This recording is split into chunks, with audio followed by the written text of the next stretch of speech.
вот здесь у нас. Только не матерись. Алина. Вот так вот выглядит ясенец. Мне сказали, что даже подходить к нему нельзя.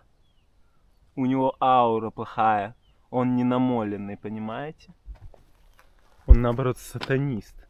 Западноевропеец. ЛГБТ.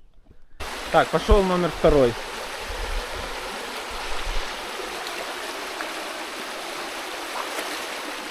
Ну что, как водичка? Да, на самом деле не очень холодная, на удивление. Вон он лежит. Ждет. Ёкарный бабай.